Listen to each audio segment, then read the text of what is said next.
नमस्ते sir, आपण सिद्धी clinic मध्ये 5/6/2024ला अपचन, ॲसिडिटी आणि वेट गेन संदर्भात आलता. तर त्यावेळेस तुमचं वेट हे 58 होतं. तर आत्ता ह्या 1.5 महिन्यामध्ये तुमचा काय एक्सपिरियन्स आहे?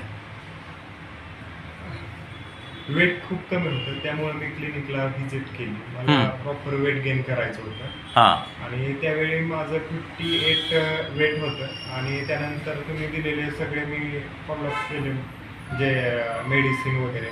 त्याच्यानंतर आता 1-1.5 महिने झाले, तर आता 62.7 7. राईट. आहे वेट. म्हणजे 58चं ते 62, जवळपास 63च्या आसपास. हो. तर तुमचं वेट गेन झालं आहे. आणि आत्ता ह्या वेट गेन प्लस तुम्हाला काय डायजेशन पण इश्यू थोडेसे होते. ॲसिडिटी वगैरे हां, त्रास येस. होता. तर आणि सगळ्यात महत्त्वाचं